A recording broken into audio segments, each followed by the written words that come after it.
You're listening to Discovering Truth with Dan Duval.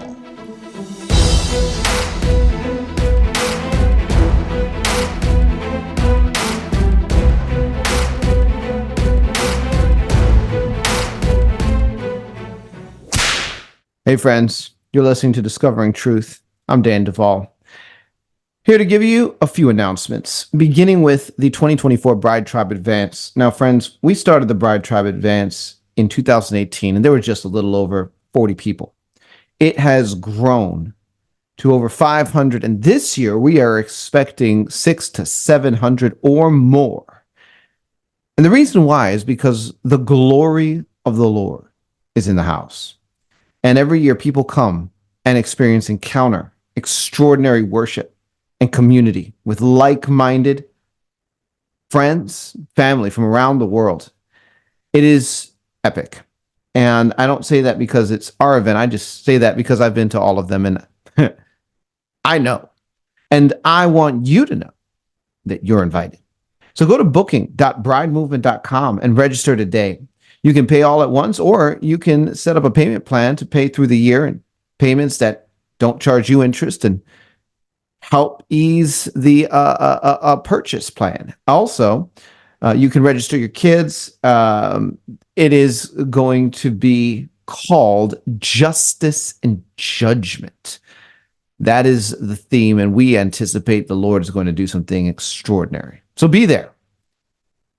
Next, danduval.com is the home of Discovering Truth with Dan Duval. Keep in mind that at this website, you can check out past podcasts. You can also become a podcast patron where you give us a few bucks and you get a few benefits. In addition, there is merch that you can get to rep and be really cool. So check it out. Overcomer Accelerated is the program that we have been piloting for the past year and some. It is a place where those that are taking journeys of inner healing and deliverance, especially from heavy trauma backgrounds, can accelerate their healing journey with live demonstration, book study, and over 100 hours of courses available at all times as long as you are enrolled.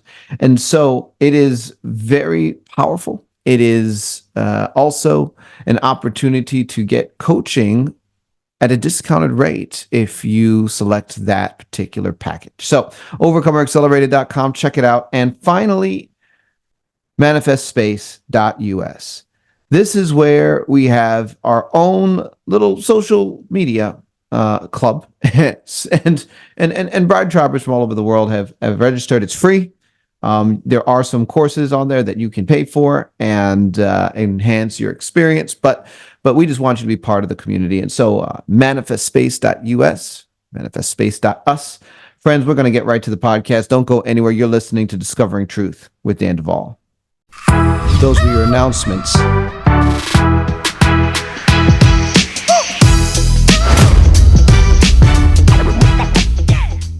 Well, friends, we are back on Discovering Truth with Dan Duval for part 2 of Svali. And I am very excited about this. In our first program together, we covered some really deep and very powerful subjects pertaining to her experience. Svali is a survivor of mind control, and a lot of her experience comes by way of her association with the Jesuit order, a subject that we're going to be getting into more deeply in this program.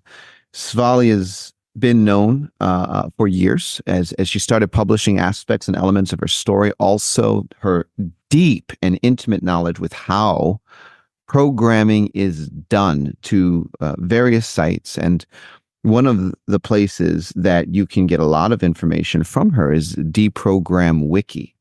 She has also published a number of books, and she has a new book out, which I am absolutely highlighting in this podcast. And it is called Never Give Up, the autobiography of a survivor of ritual abuse and mind control. And that is available in both ebook and print version on Amazon. Svali, welcome back to Discovering Truth with Dan Duval. Dan, thank you. Thank you for having me again. I appreciate it. Yeah. We have a lot to talk about today, Svali, and we're just going to pick up on a perspective that you believe we should have regarding Satan, which I agree with. And that is that we do not need to fear Satan. But for some, that's a very big statement. So I'm going to just turn it over to you and let you break this down from your perspective. Okay. Dan, thank you. I felt like today it was important to address this first because sometimes, even in my autobiography, which is during the first 14 years of my life, and in discussing my knowledge of how the occult works from an insider knowledge, it's the reason I'm able to do this. The reason I want to do this is because I want people to know we do not need to fear Satan. Because sometimes, it's easy to hear my story and other people's stories and about world leaders involved in this and to go, oh my gosh, they run everything and there's just no chance that, anything could ever be good. But I don't feel that way. What I feel is that I think God has an answer to the New World Order agenda, the occultic agenda. Yes, are they planning to take over the world? Yes. Do they have those plans in place? Yes. But does God have a response? Yes. And it's not fear and it's not giving up, but it's knowing that He's already won the victory. And I want to share a little bit from Psalm 2. This has been my heart the last few days. It says, why do nations assemble and peoples plot vain things? The nations are assembling together. If you look at the WEF, the Vatican, the World Council, all the Bilderberg Group and all that, they're plotting vain things. Kings of the earth, which are world leaders, take their stand, and regents intrigue together against the Lord and against His anointed. And we're seeing that today. We're seeing the battle lines being drawn between good and evil. And evil has had its machinations, its plans for centuries, as many people probably have shared on your show. And yet God also has His strategies and His plans. And so these regents and kings are saying, let's break the cords of their yoke, shake off their ropes from us. They're saying, get rid of this Christian belief or this belief in the true God and against His anointed, which is Jesus. And it says, He who is enthroned in heaven, the true God, laughs. God laughs because He understands they have no power. They really have no authority except what we give away. My whole autobiography was, if you read it, is about being taught by the people I love to give away my authority to the demonic, to allow the demonic to control, to think the demonic was all that, and to believe falsely that it had more power than it does. But God laughs, and it says the Lord mocks at them. Then He speaks to them in anger, terrifying them in His range. But I've installed my king on Zion, my holy mountain. This is God's answer. He has a king, the true Jesus, not the false one, not any fake ones, but the real one is installed. And so He says, let me tell the decree the Lord has said to me. And I believe there He's talking about Jesus. You are my son. I fathered you this day. Ask it of me, and I will make the nations your domain. Your estate, the limits of the earth. You can smash them with an iron mace, shatter them like potter's ware. So now, O kings, be prudent, accept discipline, you rulers of the earth. And what He's saying is, He's saying, I will make the nations your domain, your estate. The occultic societies are trying to give away the domain of the earth to Satan and his spirits as fast as they can. They're like, take it. Yeah. Because Satan and the demon can only use people to accomplish their purposes. So they're trying to give it away, like, let's give it. But what the Lord says, no, He's saying to Jesus, I will make the nations your domain, to Jesus, His son, your estate, the limits of the earth. And He's saying He can do whatever He wants. So that's why He says, serve the Lord in awe, tremble with fright, pay homage in good faith, lest He be angered and your way be doomed. In the mere flash of His anger, happy are all who take refuge in Him. And that's a key too. When we take refuge in the Lord, we don't have to fear what Satan can do. In fact, we'll be happy when we take refuge in Him. When we spend our time, our thoughts, and our heart is stayed on the Lord, He brings joy. He brings happiness. So in spite of what a person has been through, in spite of their sin, I share terrible sin in my autobiography because I want people to know He forgives. There's nothing He can't forgive. He's merciful.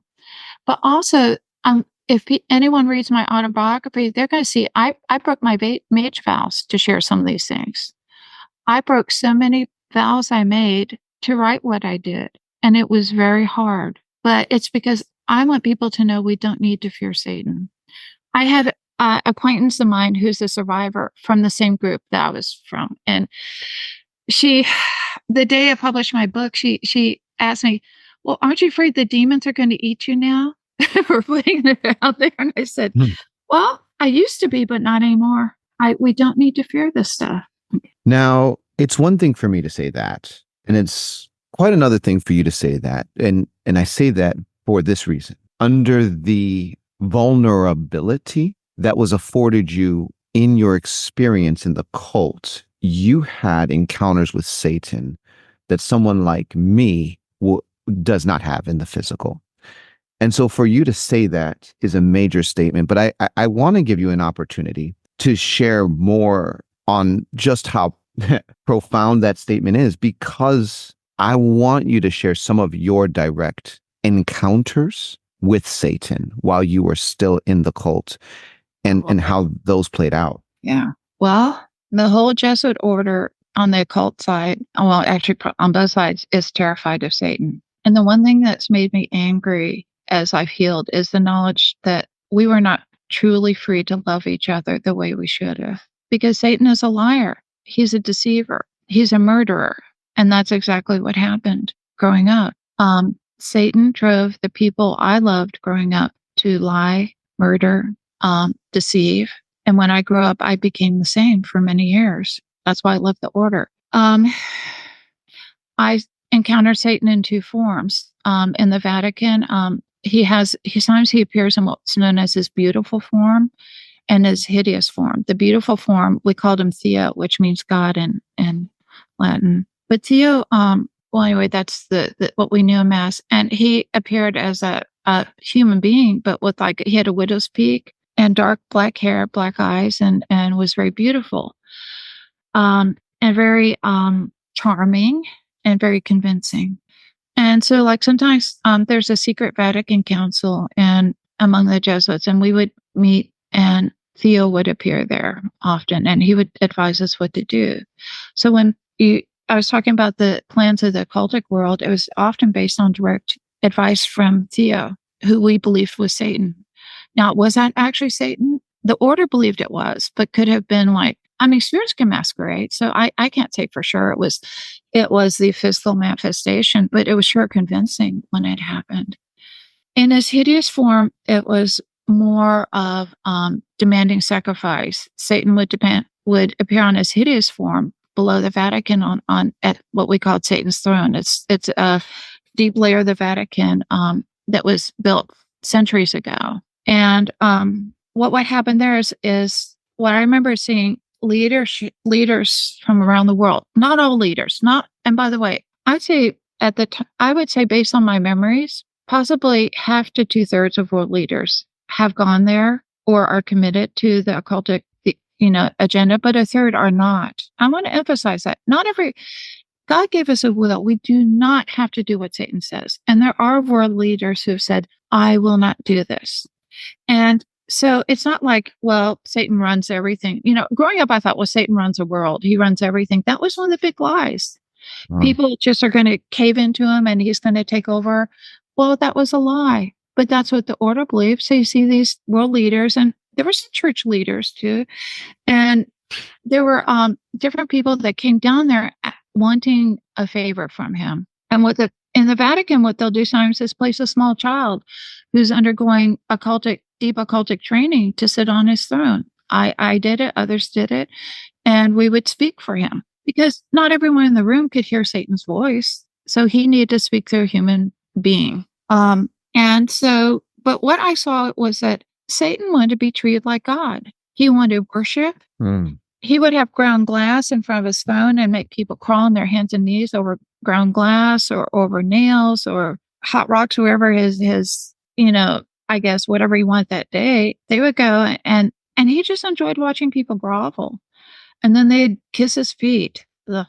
And then they would beg him a favor, and they would have to bring him a sacrifice or a tithe or something in return the favor. But what he most wanted was worship, because Satan wants to hold the place of God.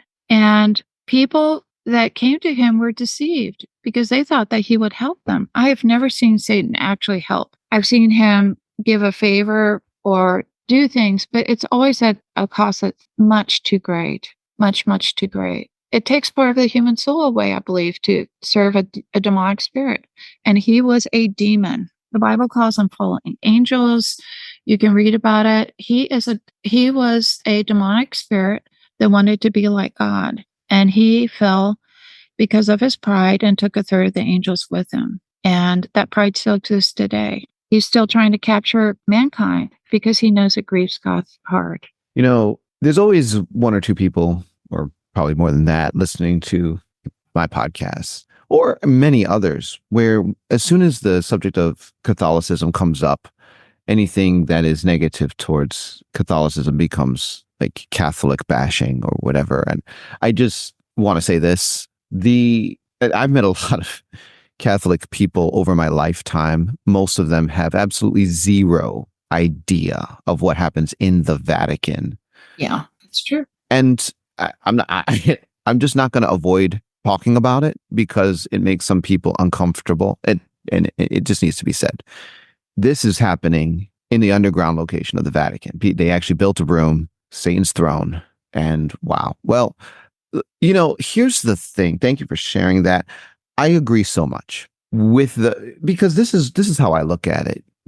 God told David that he was going to preserve the throne of David forever. In fact, that the Christ would ascend to the throne of David and sit on it.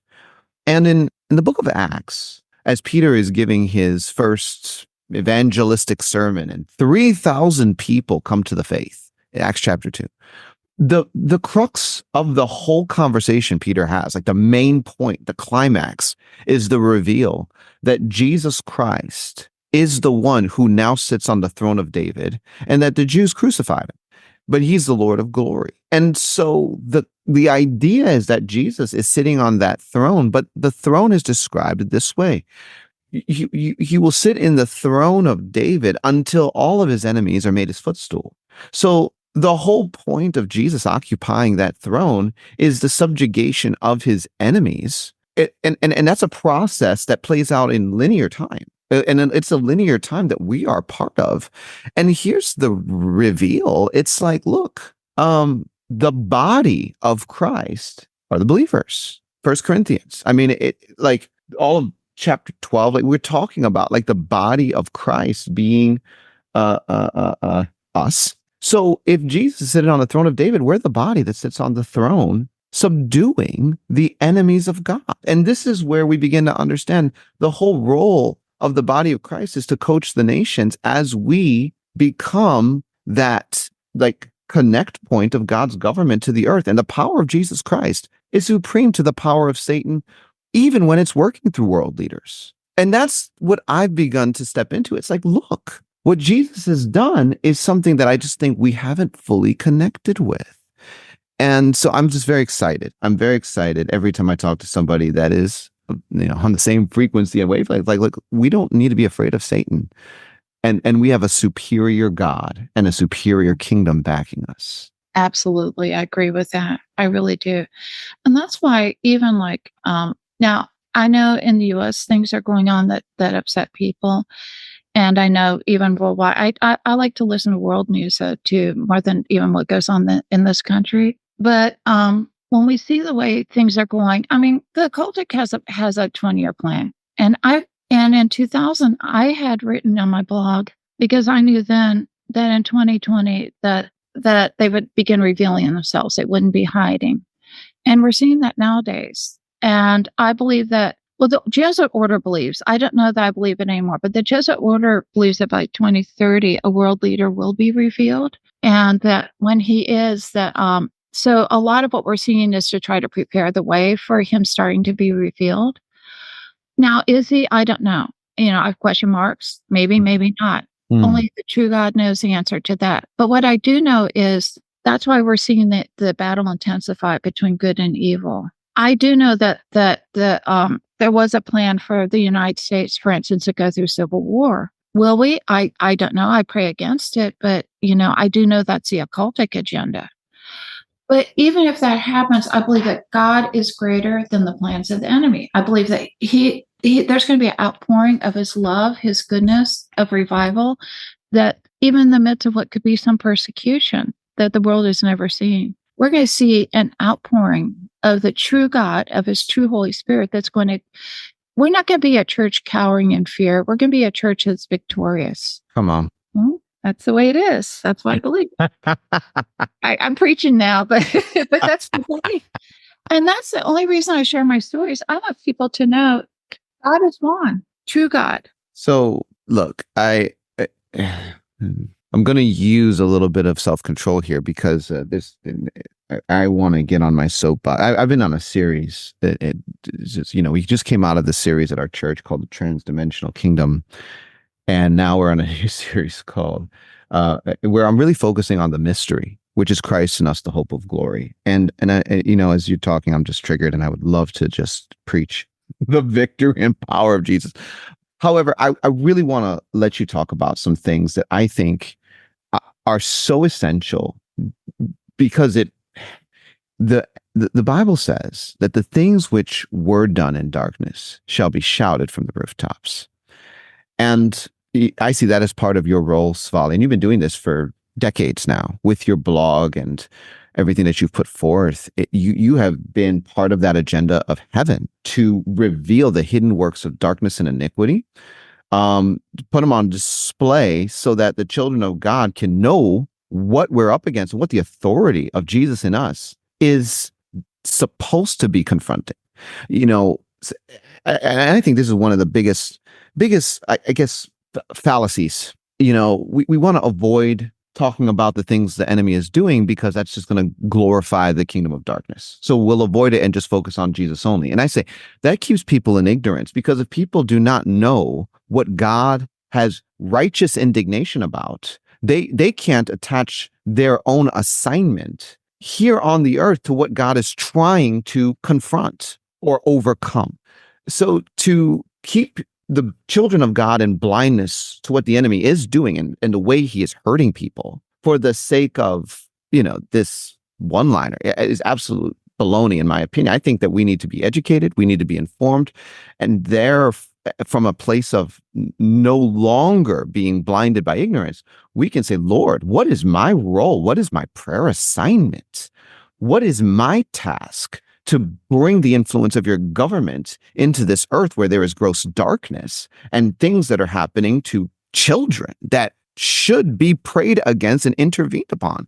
And so with that said, I want to give you a platform, and I'm going to get out of the way, to talk about the Jesuit order and how they are entangled with so many different, both Illuminati families and occult groups and secret societies around the world, because they, from what I understand from you, are basically in virtually everything. Well, how did that happen? And what does that mean?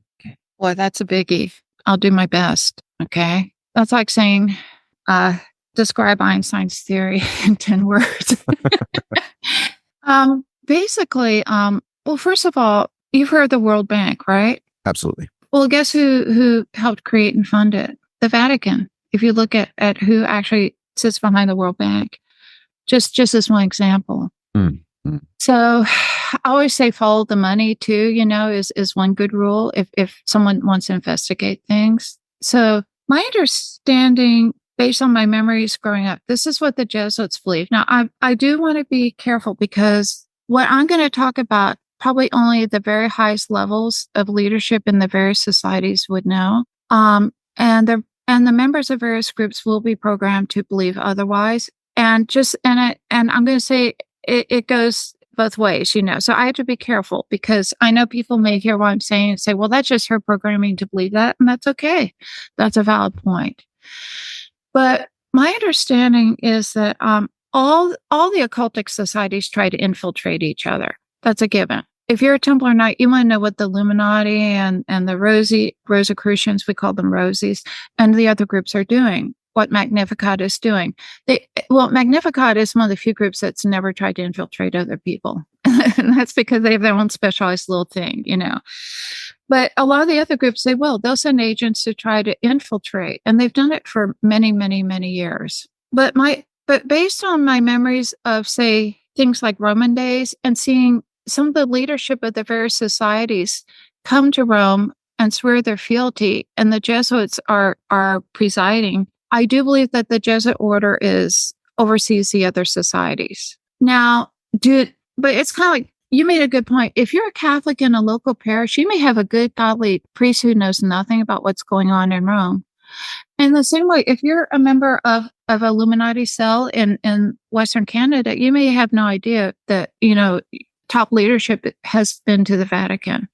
So but I've seen world leaders and occultic leaders go to Satan's throne at the Vatican. When I was getting my memories years ago, and I was journaling, I'd known about the 12 Illuminati fathers, and being a ceremony, where it was a ritual type ceremony where they were in a ring. But as I was remembering later, I saw them in a room in a circle, and there were 12 Jesuit fathers standing behind each of the leaders. I'm like, why am I seeing a Jesuit father? This is when I still thought it was Illuminati. Why is there a Jesuit father standing behind each of the Illuminati leaders? And that's when I started to remember, because they're advising them. And then that's when I remembered that the Jesuits were the ones that trained the children of royalty. You can go back, and it's a historical fact. And the reason they did is because they were given tutelage of the daughters and sons of the kings and queens. And so what they did is they did their own programming of these children, even back then. It was different from the techniques they use today, but some of it was similar, because they wanted to ensure that those children were loyal to them. So you might have the King of France and the King of Spain and the King of England who, were giving some fealty to the Illuminati centuries ago, but their children were being programmed to give fealty to the Jesuits, to their Jesuit tutor. Wow. And so that's how some of the influence of the Jesuits really started. And so they actually have had control of some of the top leadership, like I said. So the kings of the earth. They wanted to rule the kings of the earth, and that was their goal.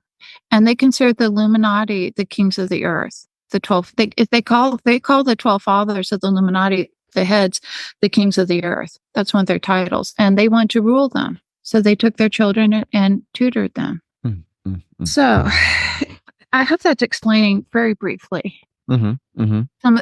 Now, but the Illuminati, the Illuminati have tried to infiltrate the Jesuits. They're well aware of it. And the Templars, and and of course, and then the Templars have tried to infiltrate, and so the Jesuits have agents in a lot of different organizations, like in the Knights Templar, the Knights of Jerusalem, the Knights of Malta, they have their agents there too as well.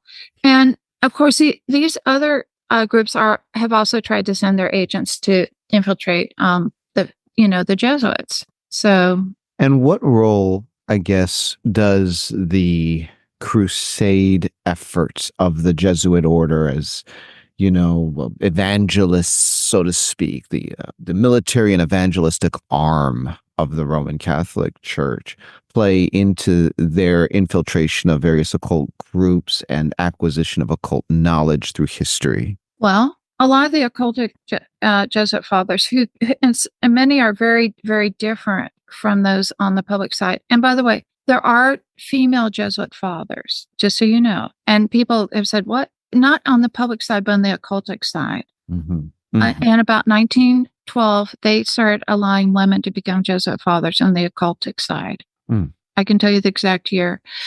And it was a hard battle for women, by the way, to rise in the order in the early years, because there was a lot of you're not a man.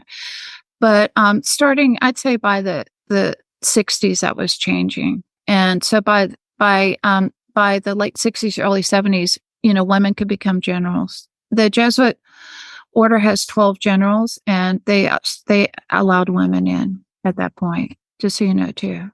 Now, these are not going to be the people you see if you go online. Everyone's going to rush to the website and see if there's any women, in the Jesuit order, and you're not going to see it publicly. This is occultic and hidden. Okay, so I just wanted to mention that. So historically, the Jesuits would go into countries around the world And it looked like they were Catholic missionaries. But the occultic Jesuits, that's the last thing that they were doing, that they wanted. What they were doing is they were some of the first people into a country learning the language. Japan is an example, but what they wanted to do was to establish a foothold for learning about the occultic traditions in that society. And then they would grab those traditions and use them and add them to their own occultic practices, because what they wanted was spiritual power, occultic power.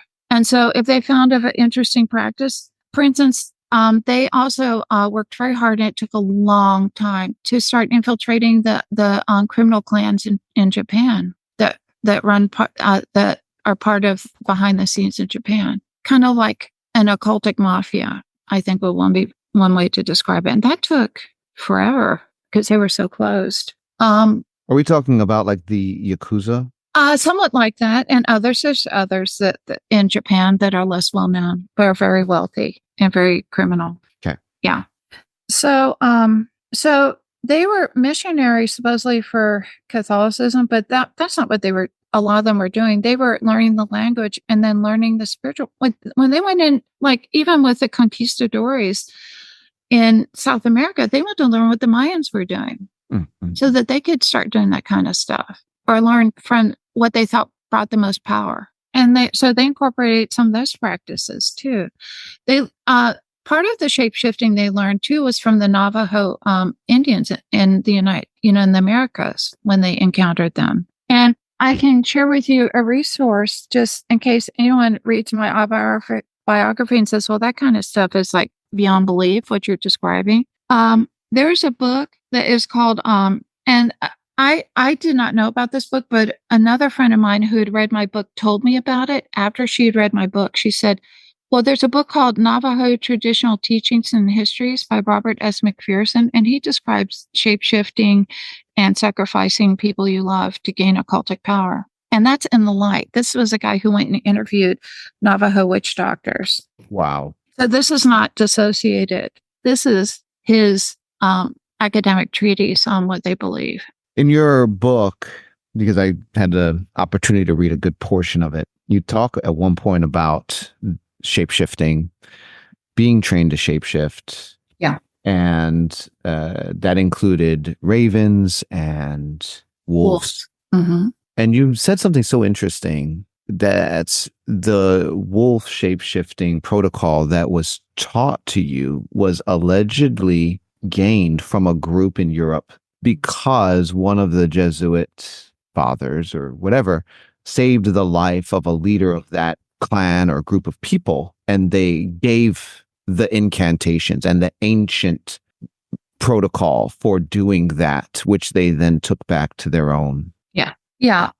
His name was Father Daniel. And this is now, I make a clue in the book. This is what I was taught. So it's like our legend of how we learned that. Mm-hmm. But, again, this is oral tradition, because mages use a lot of oral tradition. So we don't have like research records and back then they didn't have photographs. So you can't verify totally, but we believed it is that apparently he was in Eastern Europe, and I think he was going through the woods, and he came upon someone who had been wounded. I think that this person had been, I don't know, I believe he was shot with an arrow. And so Father Daniel took him to his camp and nursed him during the night, and used the knowledge that he had because, the Jesuits even back then had lots of like knowledge of healing from various cultures. So he was using some of the knowledge he had about herbs and different methods of healing and things like that. And the guy lived,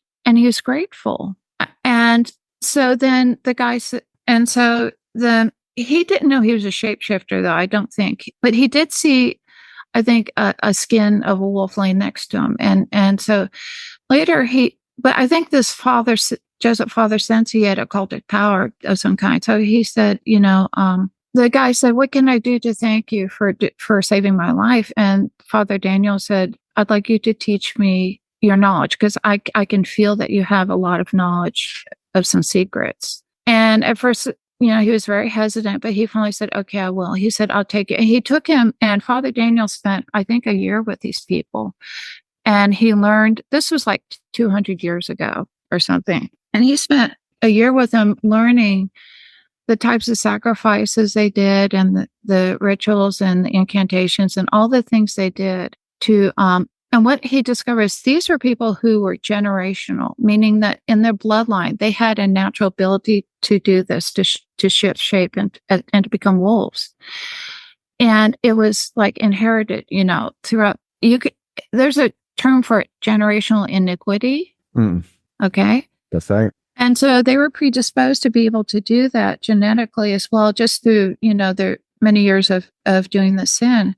And so they taught Father Daniel how to do it. Now, Daniel could not do it as long as they could. And if you do it too long, you'll die, because the pain is horrendous when you do something like this, because this is not what God intended for human beings to do.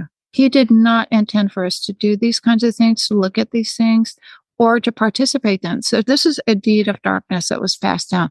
And then Father Daniel brought it back to the Jesuits. But God forbids doing this kind of thing. And so while these things happen, Scripture says this is forbidden. It's clear. You do not do these things. And I believe that's the reason there was so much pain. I think it was both physical and spiritual pain, because it was doing something God says not to do. So, you said it exactly. Because that is going to sound very shocking to some people. So wait a minute, are you saying that the Twilight series, where there are like the werewolves and the vampires, like this is real? Like this stuff really sits in certain people groups, like these abilities, dormant or not? The answer is yes. And the reason why I've never seen Twilight. They should neither have I. I just know. Yeah.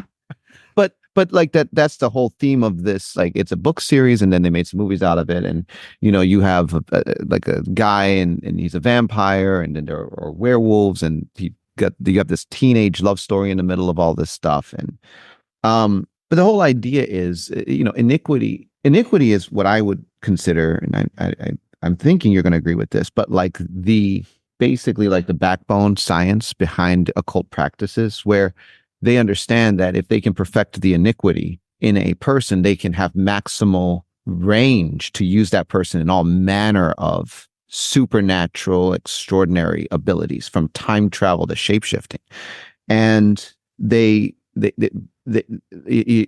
thing about iniquity is, the Bible would describe it as perversion. Avon is one of the words translated to iniquity often throughout the Bible. It means to pervert. And it is the iniquity that God visits from the fathers to the children to the third and fourth generation, not sin. It's actually iniquity. And the reason why is because it's a genetic level of transition that and it sits in the DNA. And so whether it's the shape-shifting or other things like that sits in the DNA. And to my understanding, as they're moving towards their man of sin, son of perdition, Antichrist, the Illuminati families are trying to perfect the iniquity in the generation that produces that. Hence, so many rituals, so many murders, so many killings, so much convergence of occult sciences. It's a genetic thing. Well, the Jesuits already believe they have him. So wow. I don't know if that's true or not, but that's what they believe. So tell me about that level. The Jesuits believe they have him. What does that mean? It means that in the year 2000, they believe that there was a half human, half Satan's son born. And he's now 24 years old, 23 years old as of December. He was born on the 23rd of December. And they believe that he is the anointed one, or the one who's to come. Now, I can't say for sure if he is, because Satan's a liar. And remember, the Jesuits are serving demons, so demons lie. So while the order believes that, and a lot of world leaders came to the christening, the satanic christenings of this child, is he? I don't know. But that's why I said in 2030, he's supposed to be revealed, because he'll be 30 then, just like Jesus was. Interesting. Do you believe you met him? Oh, yeah.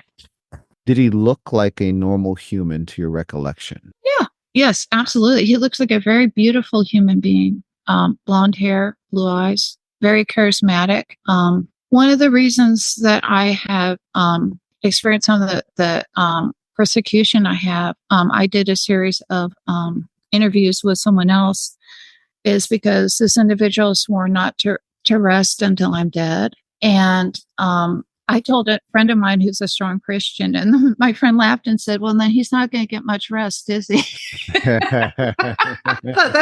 What a good, I like that attitude because I refuse to be afraid. Okay. So this isn't just someone that you met one time. Like there is an ongoing, wow. It was until, it was until about 8 years ago that I had encounters with him, and he would show up sometimes to threaten me, and I would say, in Jesus' name, I'm not gonna die. But another friend of mine who left the Jesuit order told me because of the attempts to take my life, she said, "You do know they have a nickname for you in the order, don't you?" I said, "No."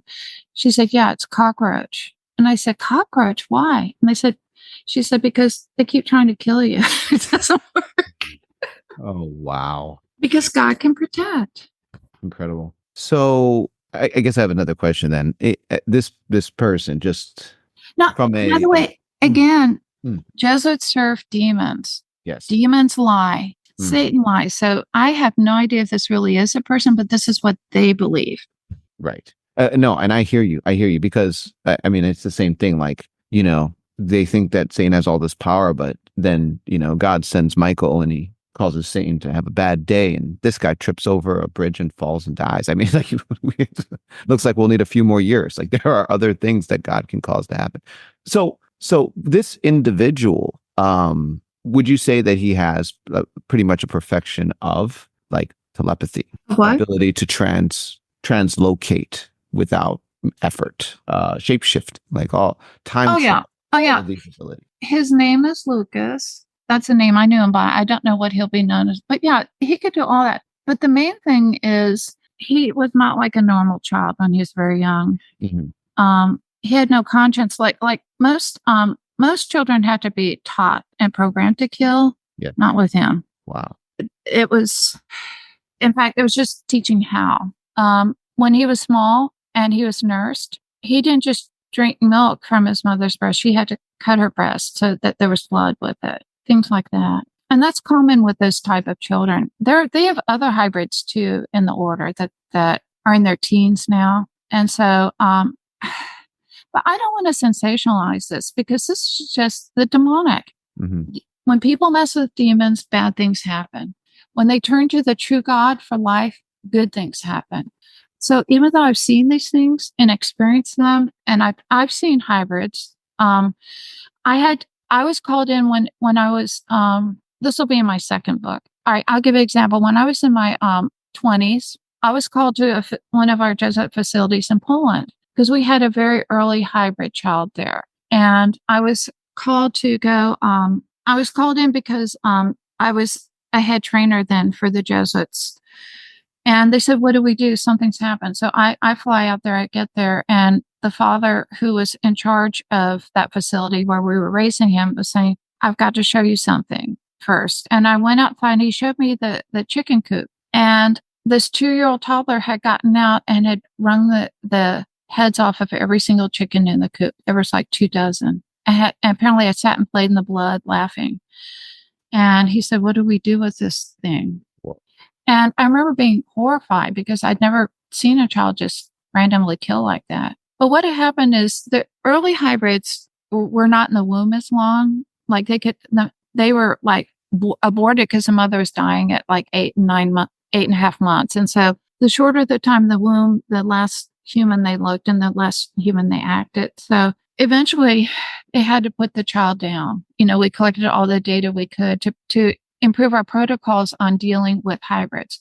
In our order, we would have adult trainers bond with these children, both male and female, because without socialization, without bonding, they would end up like that toddler. Apparently, the toddler did not have enough human socialization or bonding and nurturing. But the other thing was there were other factors too. So, but because they were so antisocial, you could not put small children with these hybrids because the child, they would try to bully or hurt the child, but also children will instinctively flinch from being around them.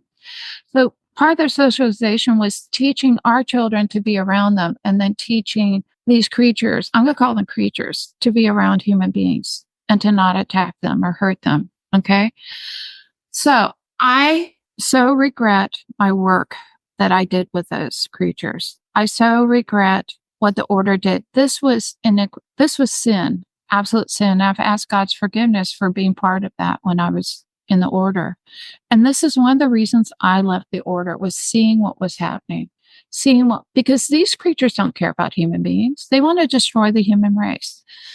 The real occultic agenda is not a new world order. The real occultic agenda at the deepest levels is to destroy the human race. And I could not agree with it. And that's why I left, because I believe that God's kingdom is prevailing. He has promised he will reign, just like in Psalm 2 that I read. And we don't need to fear this agenda. These creatures, the plan was for some of these creatures to sit on that secret Vatican Council in a few years. You know what? I don't care what Satan tries to do. He's lost. He's a loser. And these hybrids are losers, and they will not win. I serve a God who's greater. I serve a God who's won the victory, and I will not be afraid. And people are going to hear some things in the next few decade or so, possibly, that could be pre-Wiggy. And you know what? God wins. We don't have to fear. All right. So I was going to go one way, and now I have to ask another question. Going another way, because I, and the people that I've trained, we're serving survivors all over the world.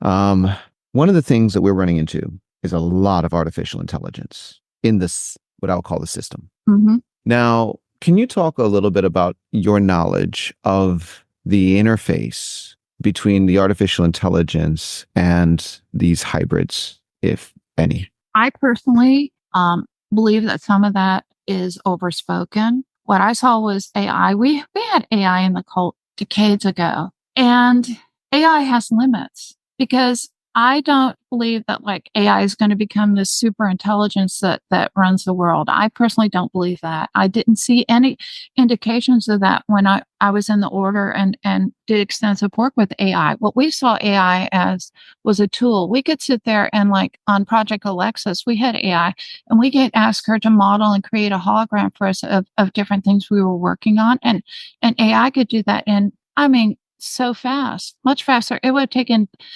teams of thousands of human beings, months to have done that. So AI, I saw as a tool when I was in the order. I don't think that the technology itself is going to do. I know Yuval Harari and people are talking about it becoming God, and it's like, oh, get real. That's nonsense. Now, do I believe that it could have wicked applications? Of course. And are there technologies developed that have, and the worst use of AI has been in programming people, because we developed machines that incorporated AI as well as virtual reality into the programming scenarios. And you put some in those machines, that's horrible. They don't turn into a machine, but what is it made the programming much more sophisticated and more difficult to break. And I've asked God's forgiveness for helping to develop some of those technologies. And I believe he's forgiven me. But it's people come up with really bad ideas when they don't listen to the God that created the universe, the one who loves us. So people can come up with all kinds of terrible ideas. And I think using AI for programming or to harm others is a terrible use of what could be a tool for good if used wisely. So in your book, you spent a lot of time talking about healing technologies. Now, to set a little bit of context for this, and I'm not going to, tell your story, obviously, but I did get a copy. And again, folks, if you're listening, her book is called Never Give Up, the autobiography of a survivor of ritual abuse and mind control. You discuss how you grew up with the fathers, the Jesuit fathers. And so that was your reality from like day one. You didn't have another family and this and that. And then, at 5, there was a transition, or no, it was just right from the outset.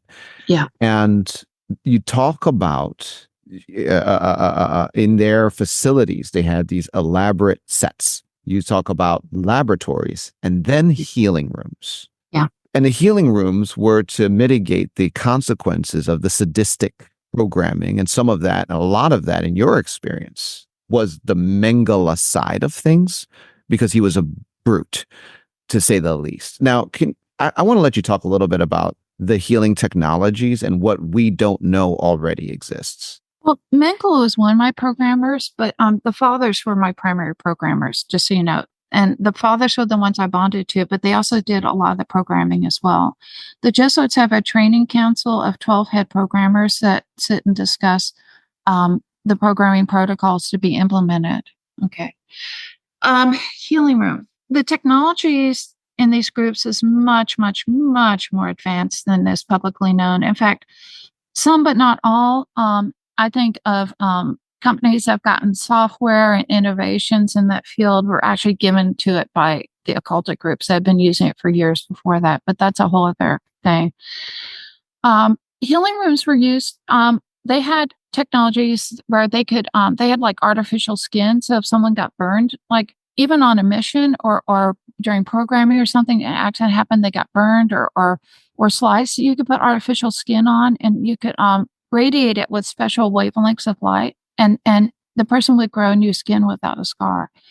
They had like electrolyte baths that you could put people in to help heal their skin, to help heal various things, muscle soreness. They, if you had a broken limb too, you could put someone's limb in it and in the electrolyte and calcium and various minerals and radiate it with specific wavelengths, and it would actually help the person to heal much more quickly than normal and not show a callus or a break when it heals.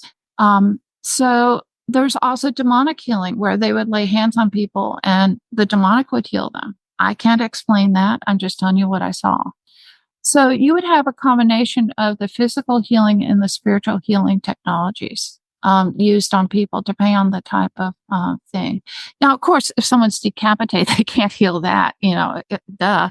But I've even seen someone where their back broke and they had trouble moving, and they would use the healing technologies, both spiritual and physical, on them, and they healed. Wow. I wish it was that the good technologies were publicly available. Why? How do they, in your opinion, control that in all of these decades? Because obviously they had some of the stuff 60 plus years ago at a minimum. How do you see that they have controlled for this to not be carried into the public domain? No one said, you know what, I know how to use this stuff. I'm going to cash out and make millions because I can do this. Like, well, just talk about some of those control mechanisms. Because the people using them are all completely programmed, mind controlled, and loyal to the order. And they know that if they ever disclose something without permission, that probably their lives would be forfeit. So that's, or else the life of someone they love would probably be forfeit. And that's a pretty strong control against releasing things publicly that you've not been given authorization to as far as technologies. And who developed these?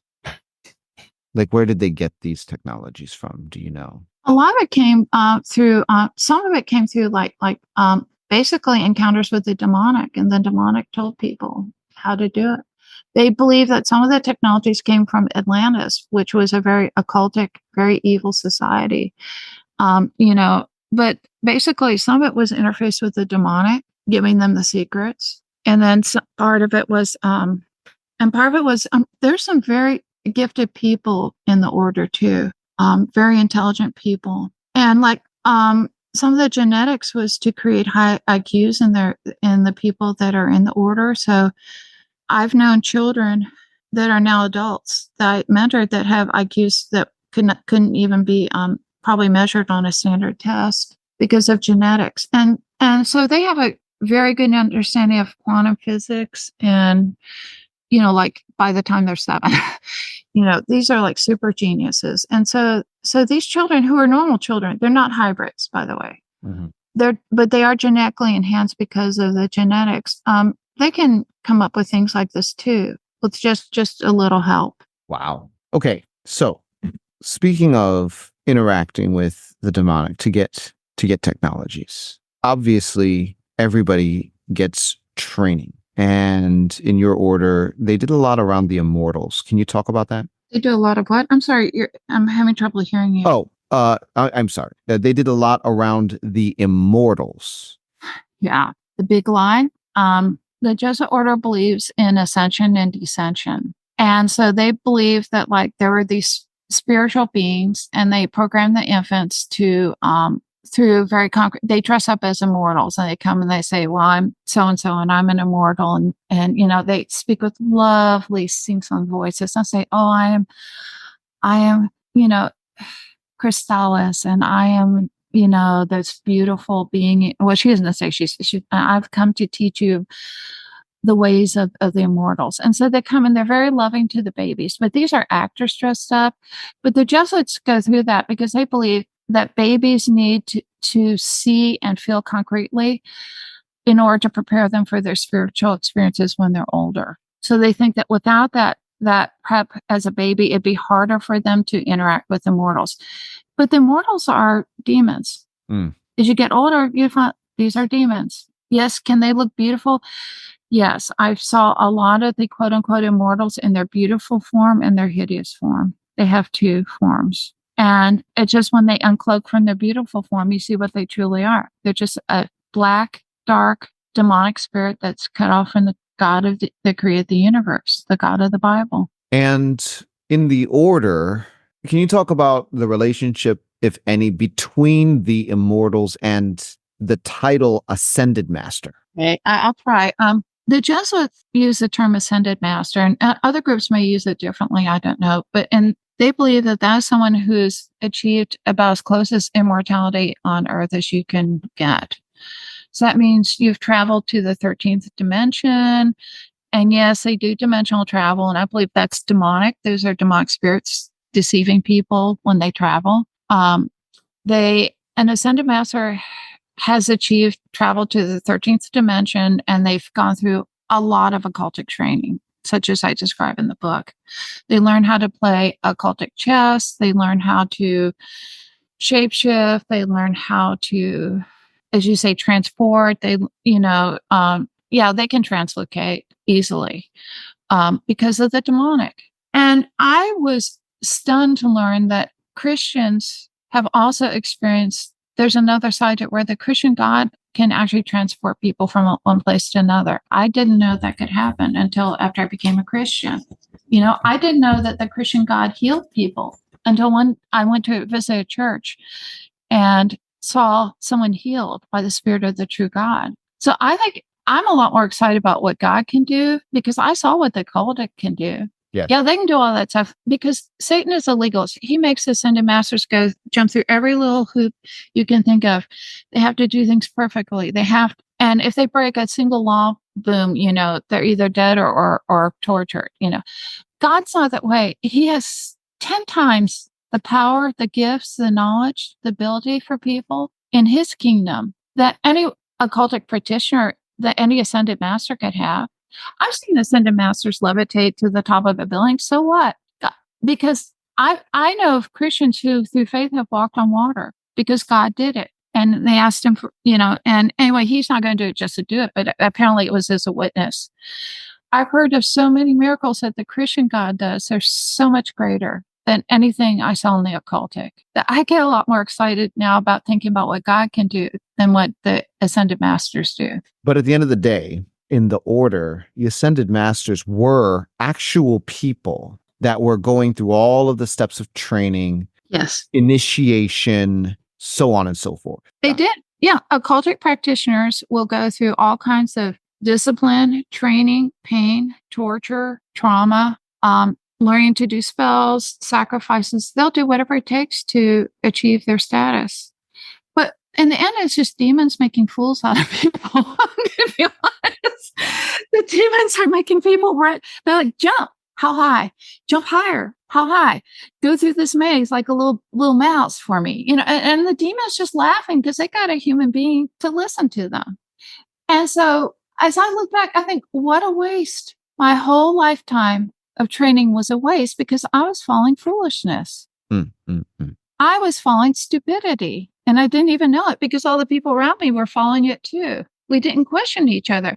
Now, I will tell you something, though, that happened when I was a trainer and I was in my late 20s. Yes. We had a 4-year-old child, one of those ones with a really high intelligence. And this child came to the fathers and I, and And this child said, "Why are you all so afraid of Satan? Why don't you all stop?" And we looked at her like, "Oh my gosh." Because she said, "Why are you doing this? Why don't you stop following him?" And we were all stunned. And of course, we had to do a lot of major reprogramming on her. Oh, no. But dude, you know? But she saw as a 4-year-old child what we as adults were afraid to look at is that we were foolish. We were deceived. We were following the demonic, which is foolish. And I think in Romans it says, when they turned away from the living God, they became fools. So as this, I was a Sunday master. I was a fool in that role. I was on the mage council. I was a fool in that role because I did not know the source of true life, true authority, true power, and true healing. So I know I'm going to say in the end, all that jumping hoops for demons was foolishness. All the sacrifices to get power was foolishness. Amen. Now, there's so many things that you cover in just the autobiography, not to include all of the other writings and blogs that you have done. But one of the, I guess, other things that I would really like to talk about today has to do with the deployment of Alice in Wonderland. Now, obviously, this was a major part of MK Ultra survivor experiences. A lot of people that went through that. Kathy O'Brien would be one. Others,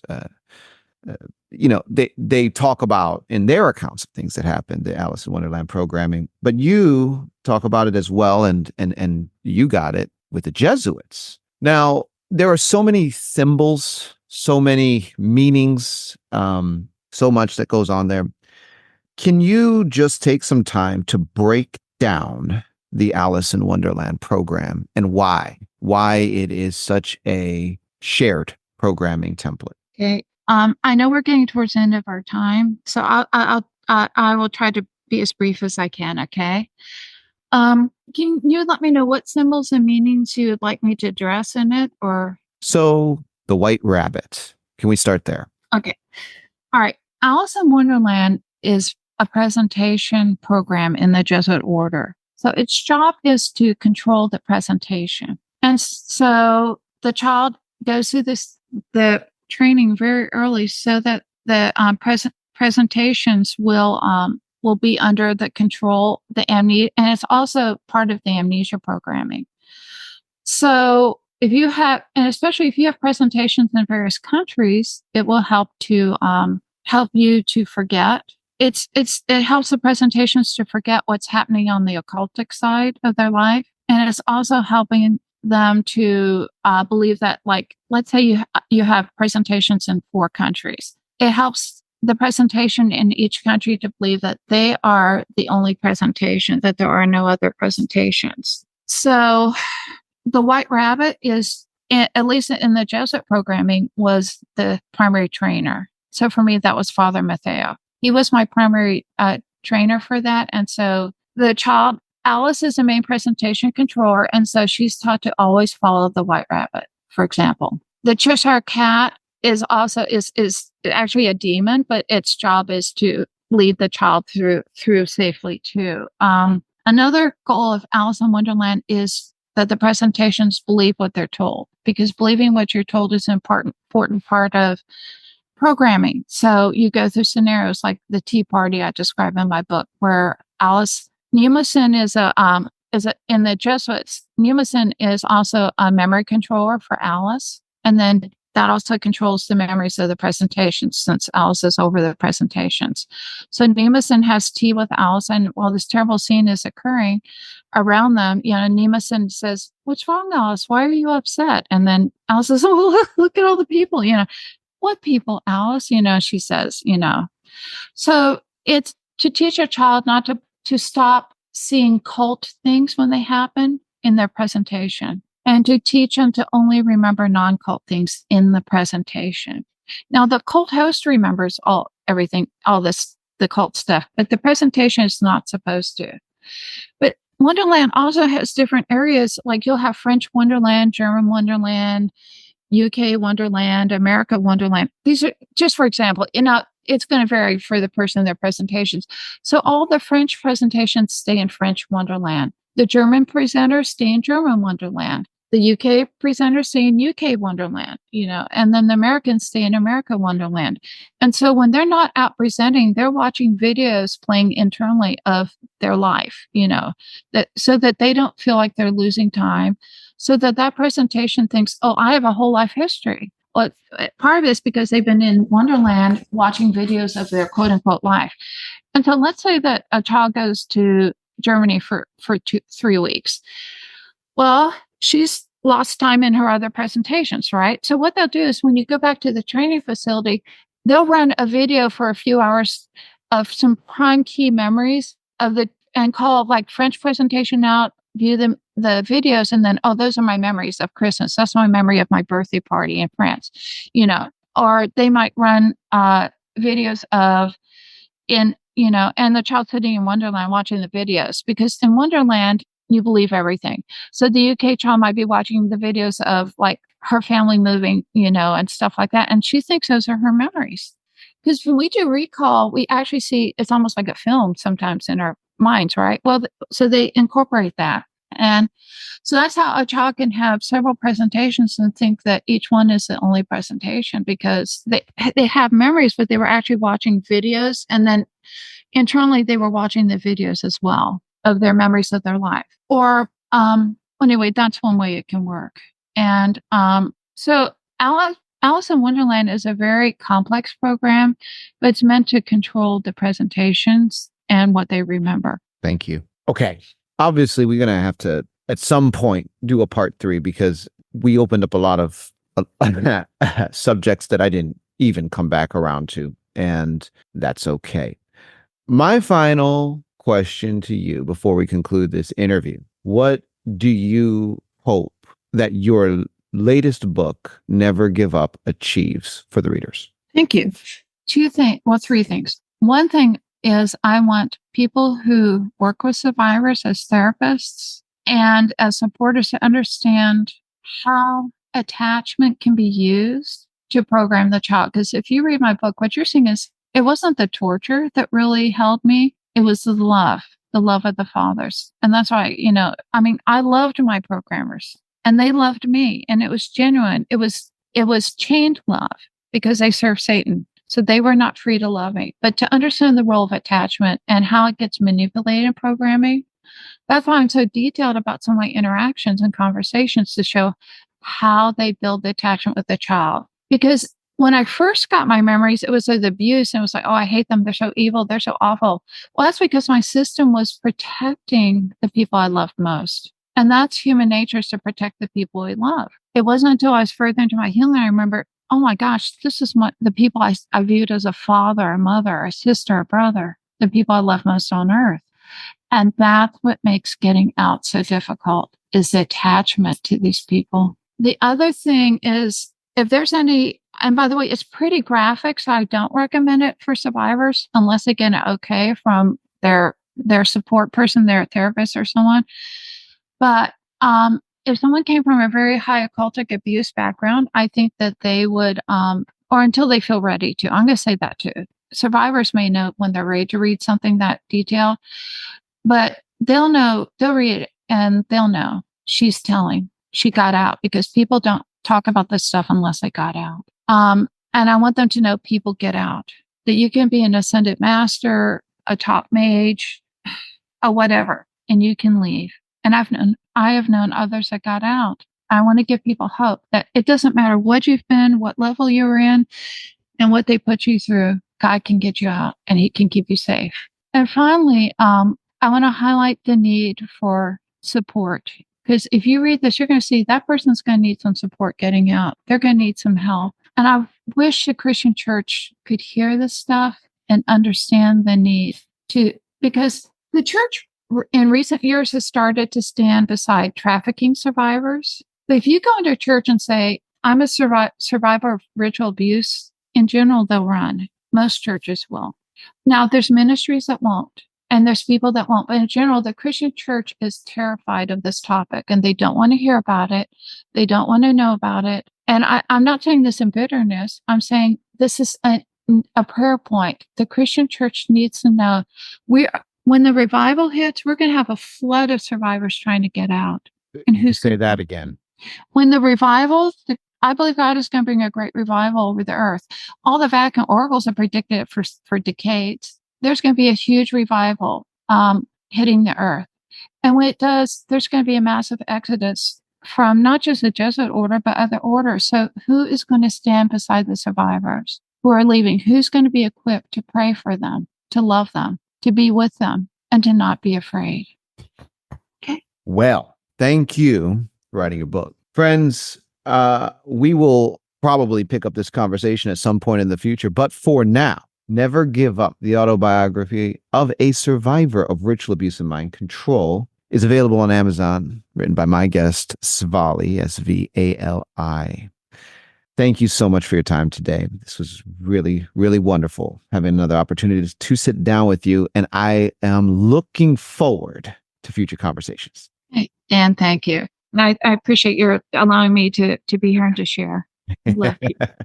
It's what I'm here for. Friends, until next time, God bless and Godspeed.